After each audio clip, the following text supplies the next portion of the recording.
Hello, Cancer, Sun, Moon, Rising, and Venus signs. Kamusta kayo? Saan po yun nasa mabuti kayong kalagayan? Welcome back po sa Star Tarot. Kung bago kayo rito, welcome din kayo. Thank you for your support. I truly appreciate it. God bless you all po. Tignan natin ang mga mensahe ninyo for today. We have renewal. Ayan. Some of you, no, mas malalim ngayon siguro ang iniisip ninyo.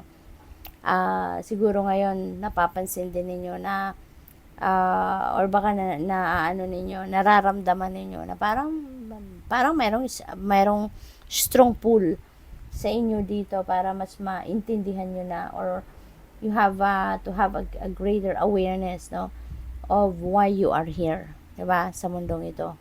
Maaaring hinahanap ninyo ngayon yung clarity about your life purpose. Nahanap mo na ngayon yung clarity about why you are here, diba, yung mission ninyo sa buhay, yung relationship ninyo sa spirit realm, sa divine universe, yung mga ganon. At pwedeng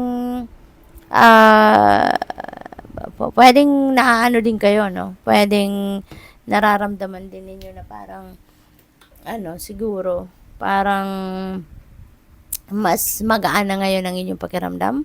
At kung mayroon man dito may mga tao man na nakapagdulot ng sama ng loob sa inyo in the past, parang sa ngayon, ang gaan na ng inyong pakiramdam na mag-forgive na kayo. Diba?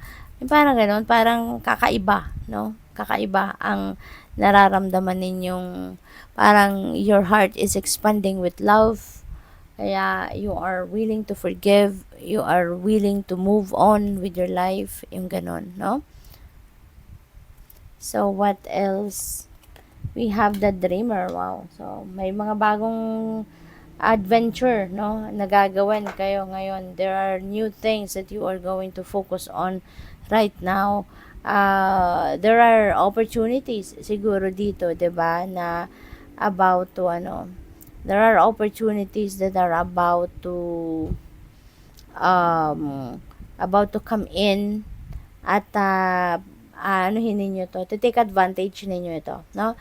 This could be opportunities na walang katulad, no? Hindi pa ninyo nagawa, hindi pa ninyo to mga nasubukan, kumbaga, no? Pero, yun, kung dati takot kayo dyan, ngayon, maglalakas ng loob na kayo na gawin to or kunin ito.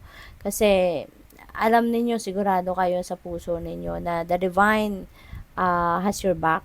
No, you know, pretty much you can feel na suportado kayo ng divine universe, kaya gagawin ninyo ito, no?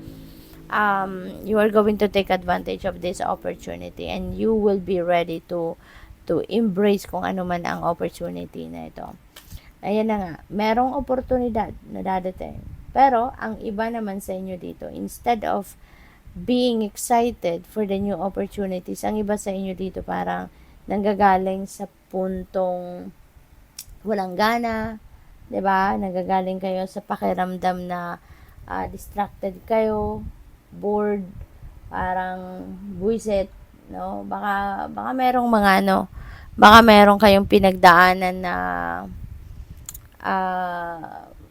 meron kayong mga pinagdaanan na hindi kayo na satisfy, no? Kaya parang ngayon wala kayong kaamor-amor sa buhay, parang ganon. But heads up ito para sa inyo, no, na ganun pa man ang inyong pinagdaanan, tignan ninyo kung ano mas lalo nga ninyong titignan dapat or pansinin ang mga opportunities na nandito sa inyong paligid, kasi baka ito, 'di ba, ang muling bubuhay ng passion ninyo. Maaring ito muli, no, yung magre-reignite, no, 'di ba, ng passion ninyo. At baka nandito sa mga opportunities na to yung mas maganda, mas maganda kaysa doon sa pinanggalingan ninyo, 'di ba? Yung mga ginawa ninyo in the past. So what else? We have release. Ayan. So it's about time na to release your past, no, and move on towards something new, 'di ba?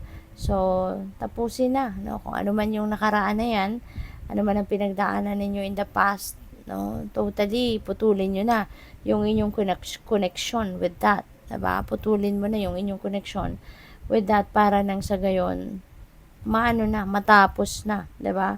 Kung ano man yung matapos na kung ano man yung inyong ikinalulungkot pa dyan, or kung ano man ang nararamdaman ninyo na kumbaga, nagko-control or nagpe-prevent din sa inyo from moving forward sa buhay, 'di ba? It's time to move on na, yan ang sinasabi dito. At in order for you to start moving forward sa buhay, kailangan mo muna natanggalin na to, no? Para hindi na kayo maiimpluwensyahan, hindi na kayo mapipigilan, 'di ba? Na magtuloy-tuloy na, no, ang pag-progress.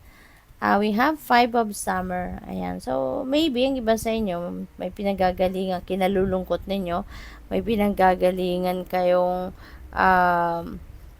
mga, ang tawag dito, mga dissatisfaction, frustrations, mga ganon. But, ang paalala sa inyo dito, just focus, no?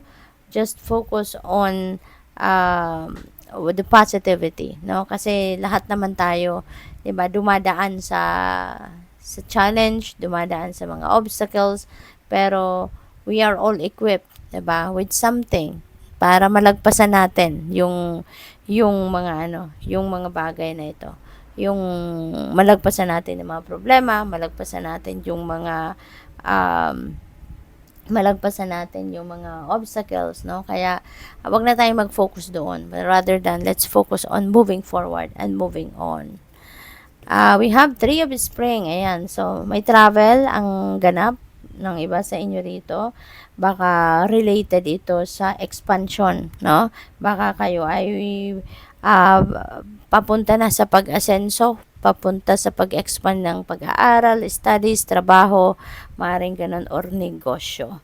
So, yun, maybe ngayon din kayo mag-roll out na, magsisimula na kayo mag-implement na kung ano man ang mga gusto ninyo or mga pinagplanuhan ninyo sa buhay, no? So, good luck sa'yo. Thank you for watching. Love and Light. Namaste.